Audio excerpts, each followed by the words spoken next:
Pengarangnya Dia Widodo, Sony Kristianto, Andi Susilawati.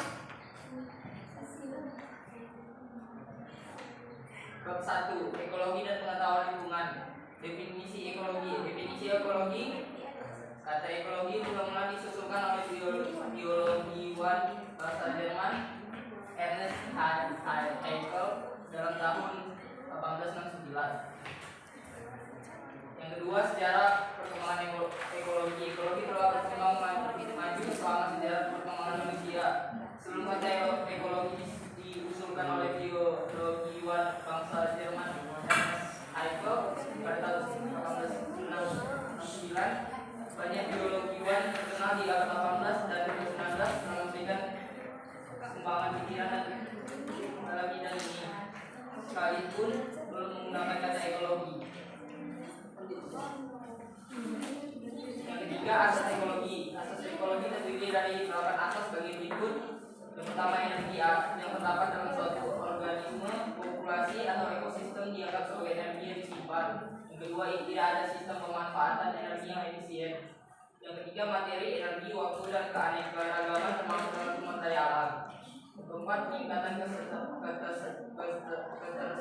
ketersediaan sumber daya alam akan mempengaruhi penggunaan energi dan air, produksi dan lain-lain yang sifatnya mengikuti hukum pertumbuhan. Yang kelima, makhluk hidup yang lebih cepat beradaptasi dengan lingkungannya akan lebih mampu bersaing.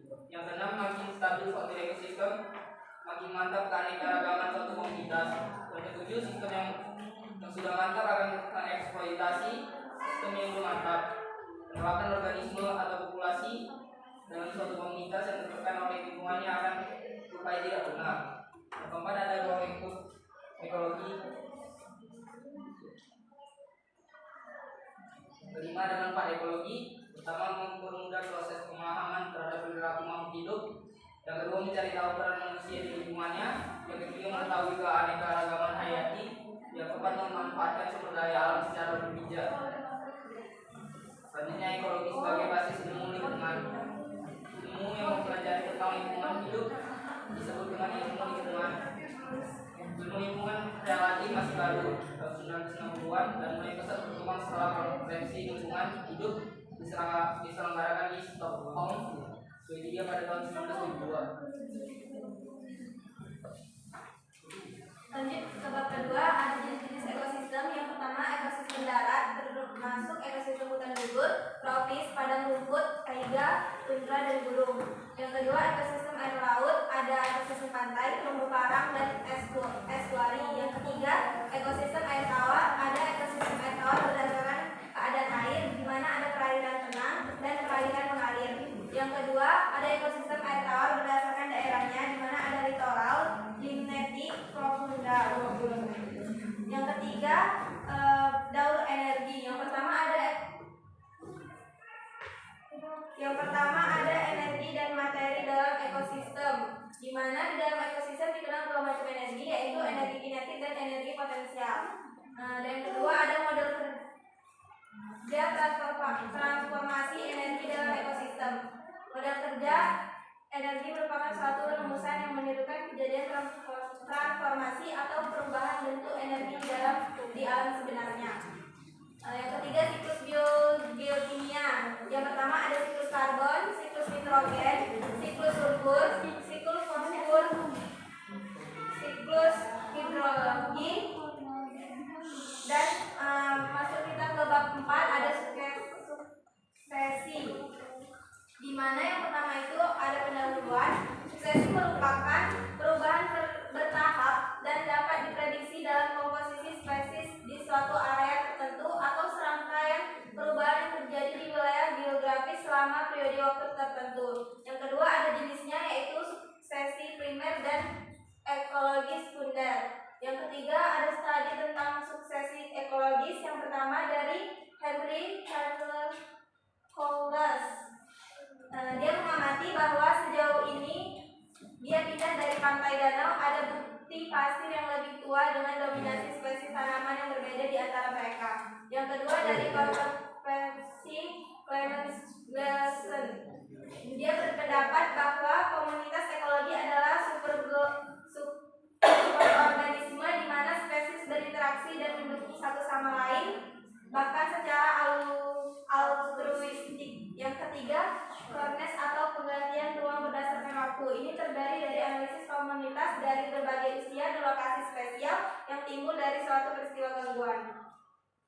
Yang keempat ada contoh studi tentang suksesi. Yang kelima ada perspektif ekologi dalam ilmu lingkungan. Yang pertama perspektif ilmu lingkungan, yang kedua perspektif ekosistem lingkungan, yang ketiga ekologi dan lingkungan, yang keempat suksesi ekologis.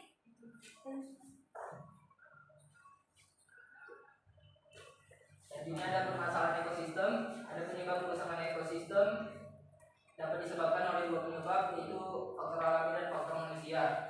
Dampak kerusakan ekosistem ada kebakaran hutan, pemanasan global, penipisan sumber daya alam, hilangnya keanekaragaman hayati, dan hujan asam. Selanjutnya ada pengendalian permasalahan ekosistem, penghijauan, peranan pemerintah memperbanyak ruang terbuka hijau, menekan produksi karbon dioksida, beralih sumber daya, melakukan konservasi in situ dan ex situ, melakukan penyuluhan pengganti bahan bakar.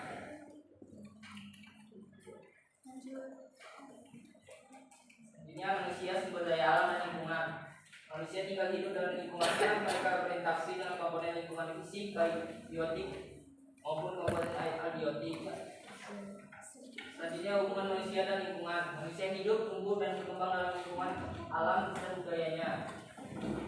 Selanjutnya ada sumber daya alam dan lingkungan. Sumber daya alam dan lingkungan adalah tanggung jawab semua manusia di muka bumi pada pengaruh ekologis yang ditimbulkan dari berbagai kegiatan pembangunan tidak dibatasi oleh perbedaan wajah administratif pemerintahan negara.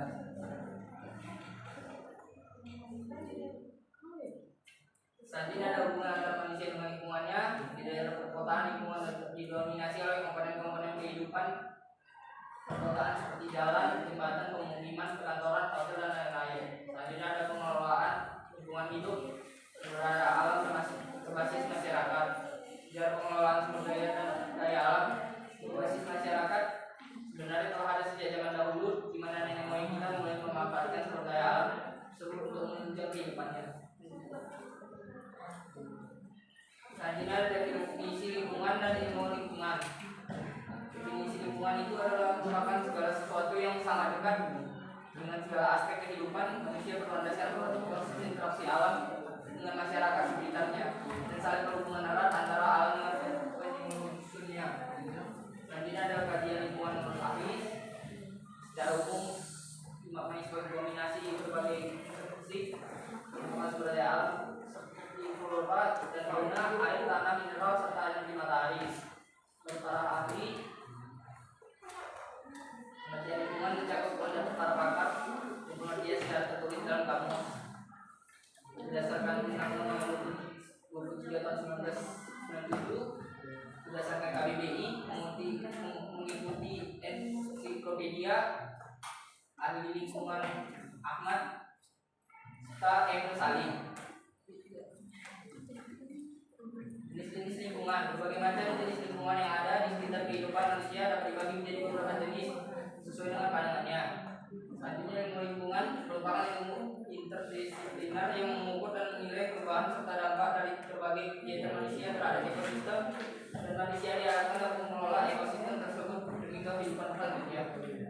Selanjutnya ada bab 8 lingkungan dalam konteks global. Yang pertama pendahuluan, yang kedua masalah lingkungan, pengertian lingkungan, peran dan fungsinya.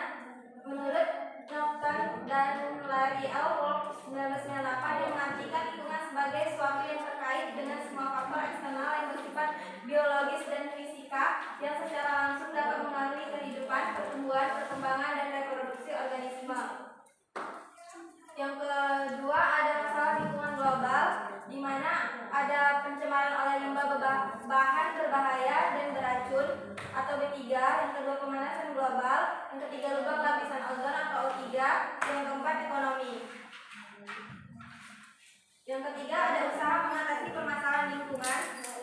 Pembagiannya ada ilmu, pengetahuan dan teknologi.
alam. Yang 10 produktivitas dan biomasa.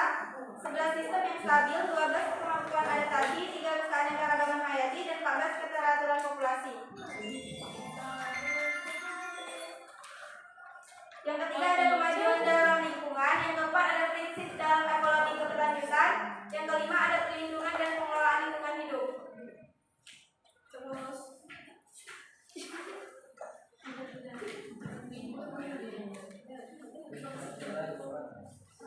Selanjutnya bab 11 pencemaran lingkungan.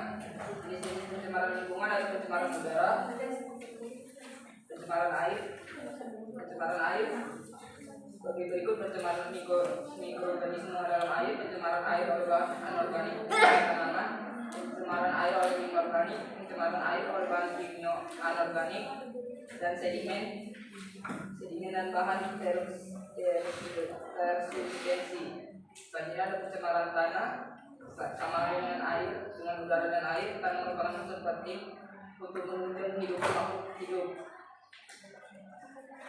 Selanjutnya ada dampak pencemaran lingkungan. Dampak pencemaran lingkungan juga pada keberlangsungan hidup manusia, hewan, dan tanaman. Dampak pencemaran udara merupakan masalah serius bagi negara-negara industri, dapat ditimbulkan menjadi sangat berbahaya bagi kelestarian lingkungan dan kesehatan makhluk hidup. Selanjutnya ada penanggulangan dampak pencemaran lingkungan. Penanggulangan secara non teknis dan penanggulangan secara teknis. Selanjutnya ada bab 12 persepsi lingkungan. Ada pendahuluan. Persepsi adalah proses memperoleh atau menerima informasi dari lingkungan.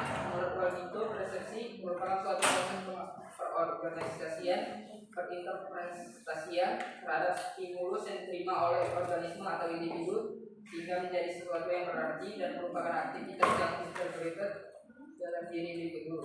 Selanjutnya adalah hubungan timbal balik antara manusia dan lingkungannya.